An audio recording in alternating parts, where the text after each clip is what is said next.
It is a qualifying match. I hope you guys are ready for this.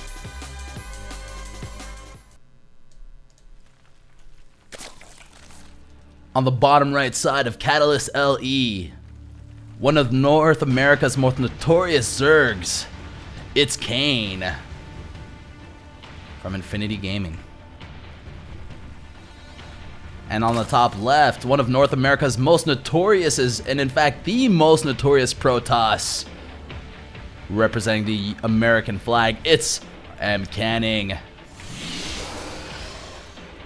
Still repping flipside tactics after all these years.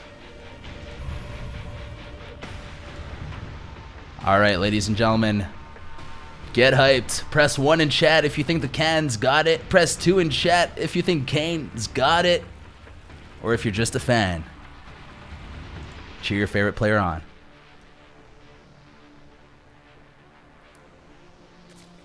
Alright, so Mcanning gets the scout off on Kane's hatchery. Kane opting for the standard play here. Mcanning with the signature. Good luck, have fun. Written in Colossi lasers.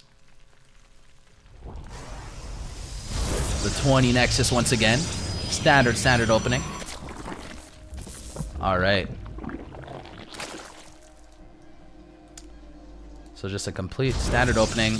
Once again, like I told you guys, Mcanning rarely ever all-ins. He did at the last game against Panda Bear Me. I think that was a really good call. It definitely sealed the deal there. But now Mcanning is going to be opening up safe, I think, for the first game or two.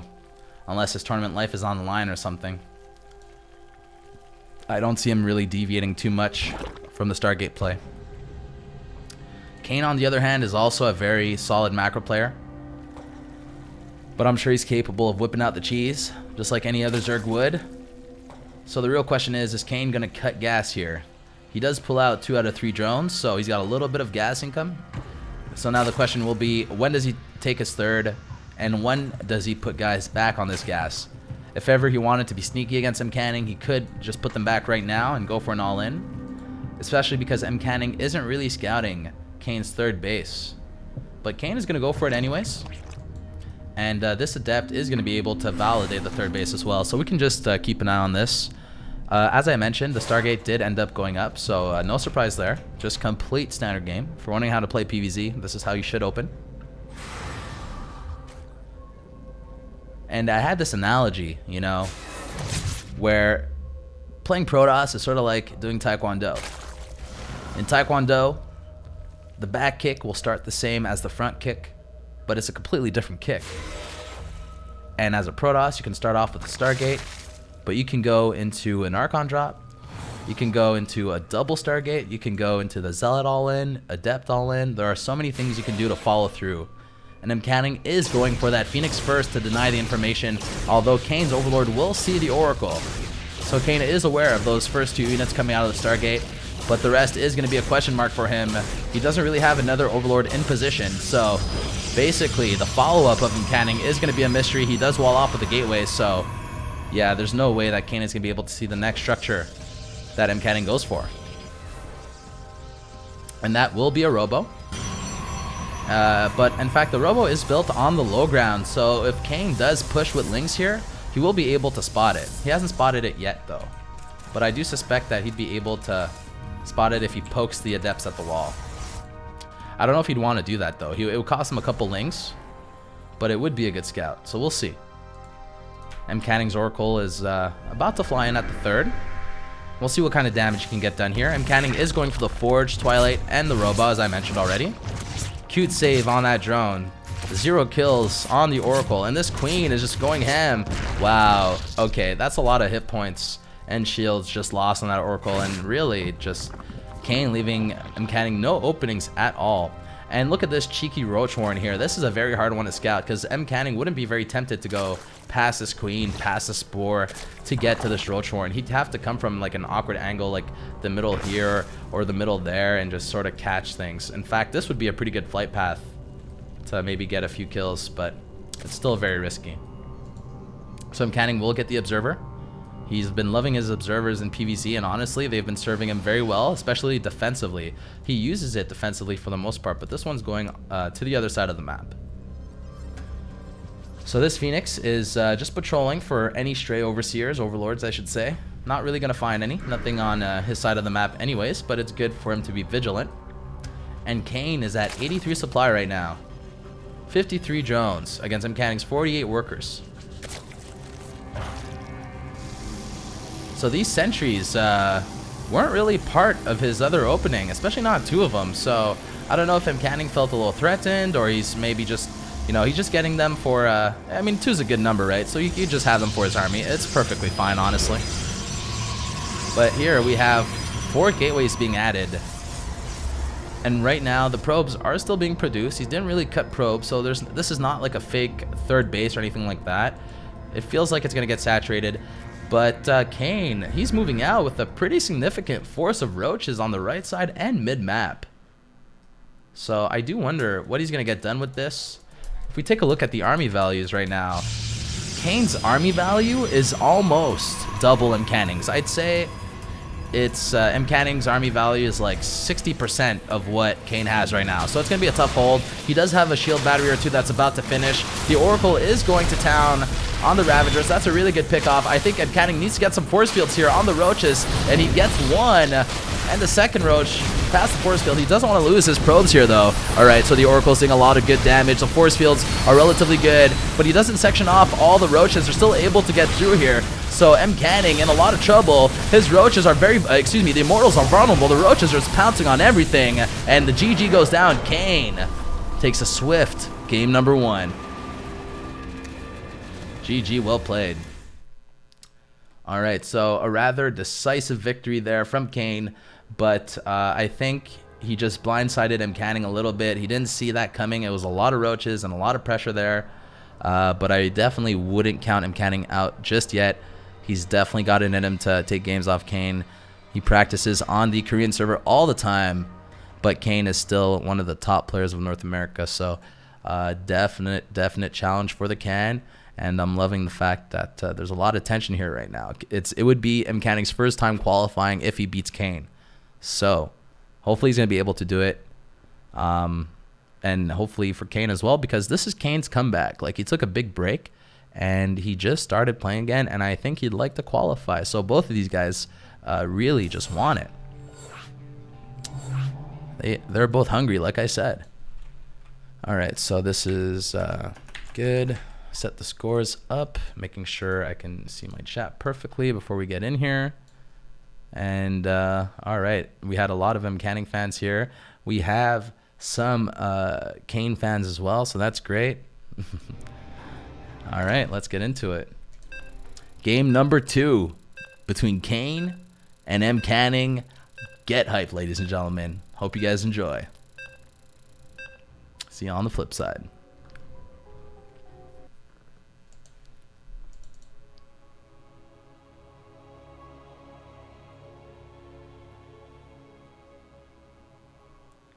Alrighty then. Winner of the last game via Roach Rush, the Red Zerg, it's Kane. And on the top right side of the map, the Blue Protoss down 1-0. Is he going to make his comeback? It's Mcanning. So there's nothing I'd love to see more than a tie right here to bring a third game.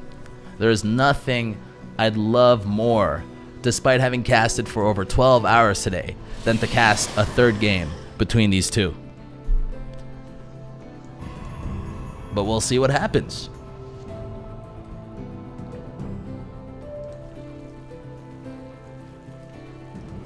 So this is not the same Kane as WWF and WWE, but this Kane is definitely a staple of the North American scene. He's been around since the beginning.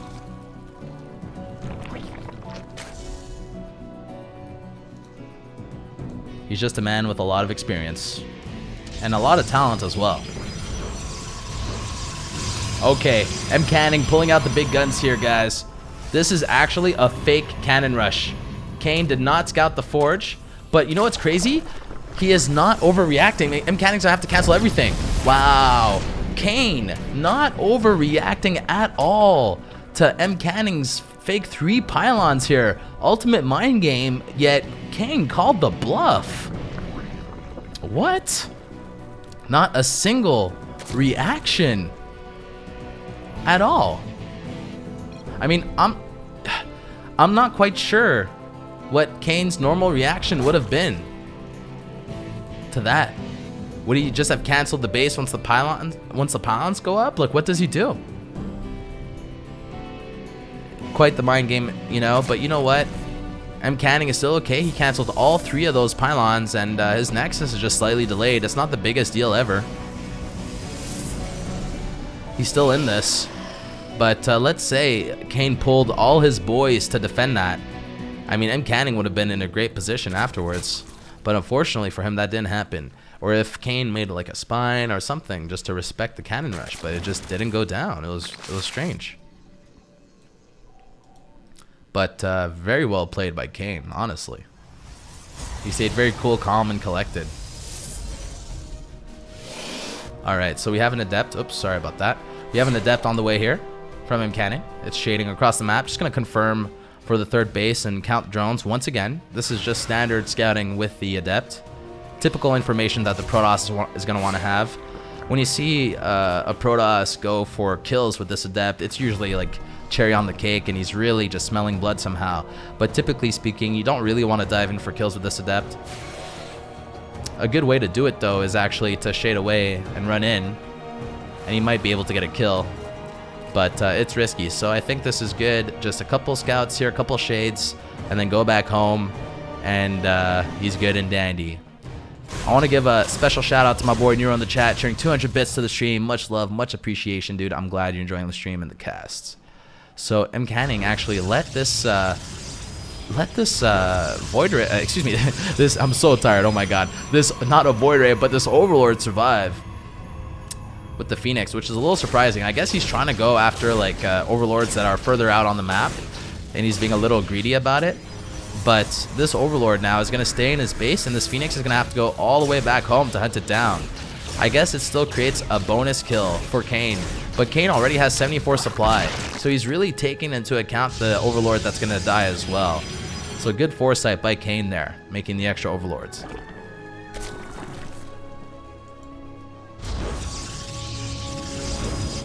I mean, then again, he won't be supply blocked, but he'll be like 3 supply away from supply block, and Kane's Overlord is only halfway made. So I guess it's just enough. I guess, yeah, he'll be blocked for like a little moment.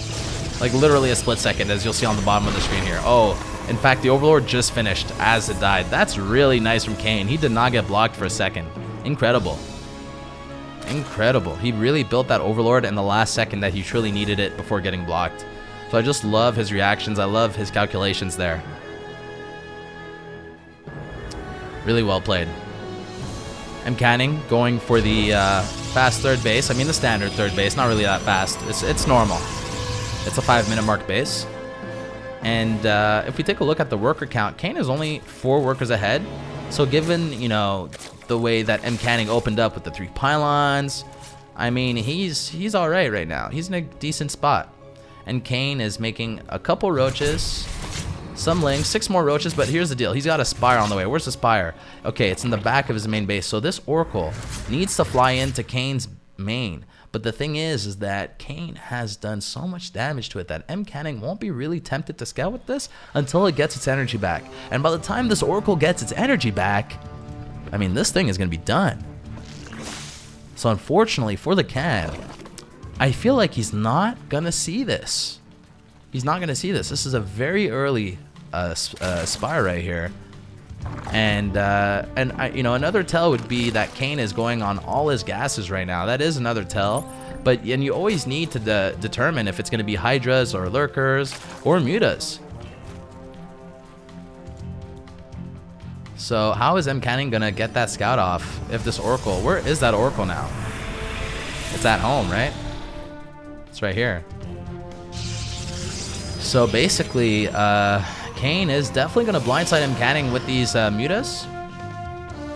I don't know how he's going to hold on, because this Roach pressure is going to get held, and Mcanning's going to be like, well, okay, I just got to you know, get ready for a typical Hydra transition. You know, that's what most Protosses are going to assume. So Mcanning getting a hallucinated Phoenix out. This is what he needs. He's going to the Spire. He gets the Spire. Okay, that is the perfect scout.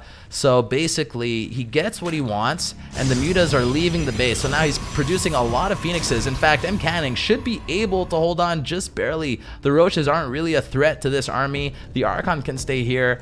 Mcanning just needs a full wall, or at least a wall with a unit, and maybe a shield battery or a cannon here at every base. So that's his reaction. He's got a shield battery and a cannon in the main. Why not both? And these 2 stalkers and the shield battery should be okay to defend the third. And these Phoenixes need to be microed well. He does not want to lose a single Phoenix here. In fact, he might want to regain energy on these with a shield battery or something. But Mcanning pushing away a lot of Phoenixes with only a lot of Mutas with only 2 Phoenixes. So really well done here. The shield battery, you know, reducing the damage, reducing the impact of these Mutas. Let's take a look at the workers killed right now. 10 in total. Honestly, given Kane's micro, given the timing of these Mutas, it could have been a lot worse. Great scout from Mcanning and great reaction as well. He's actually going into that is the carrier upgrade for faster interceptors. No. That's the Phoenix upgrade. That's the Phoenix upgrade. That's not Graviton Catapult. And then he cancels the Phoenix upgrade though. He even chrono boosted it, but he changed his mind. I think he realizes that he's not up against Mutas, he's up against Hydras. So he went double Stargate. I think that was a bit of an overcommitment. This is sort of what Kane would want. I feel like at this point, if he's gonna have these double Stargates and he's going to be against Hydras, he may want to go into carriers. But the thing is that he might want to get a 4th base before doing that, but it's going to be hard to take that 4th base and get carriers and survive with the army that he's got to control right now, because Kane is almost maxed out. He is, you know, very heavy on the worker side though. Kane's got 82 drones, basically the maximum number you'd ever want as a Zerg.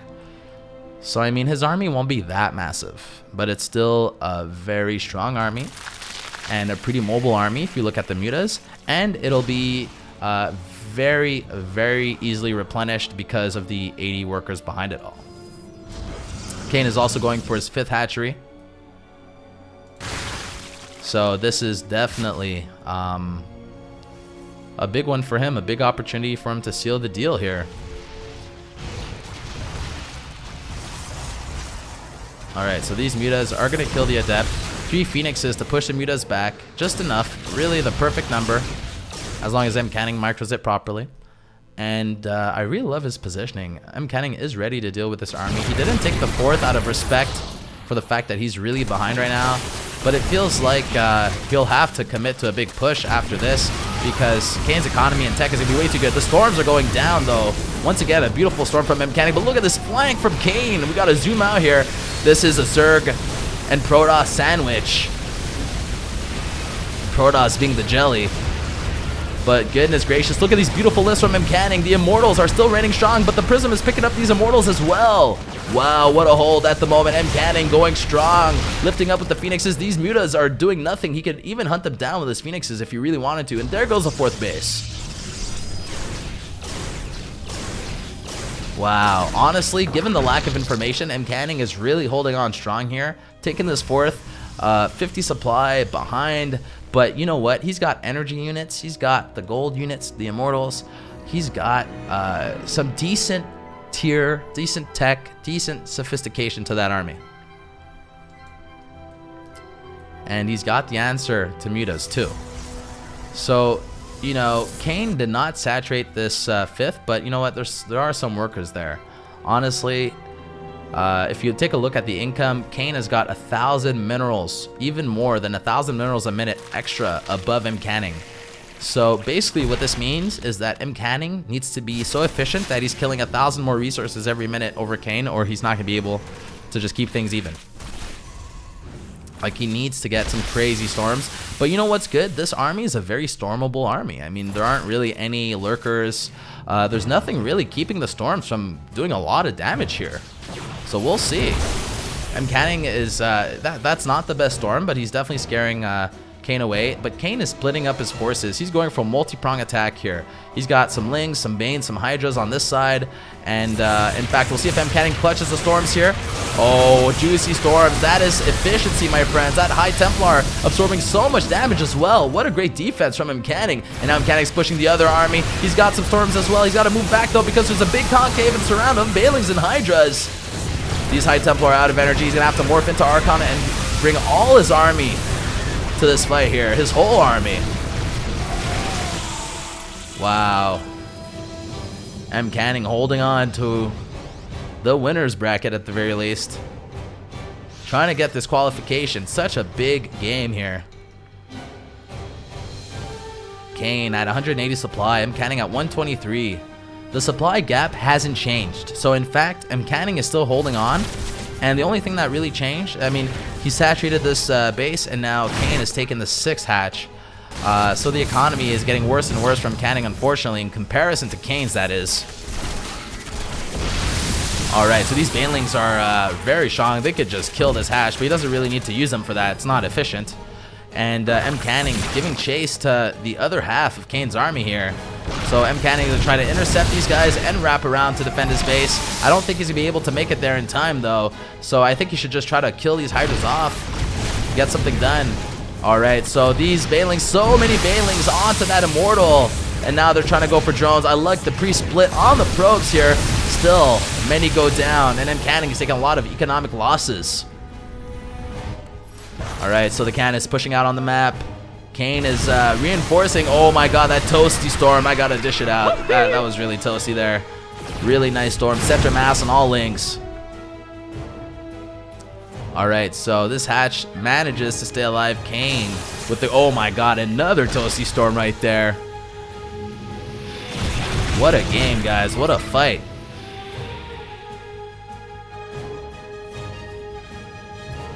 Alrighty. So Kane is just posturing at his 6th base, trying to defend it. Okay, we have a mothership from the can here. And it's getting sniped right away. There's no detection, though, so if he just pulls back the mothership and gets some Storms, it could have been good. But the Banelings get saved. Excuse me, the High Templar gets saved from the Banelings. But the mothership does go down. Goodness, the Storms were about to finish.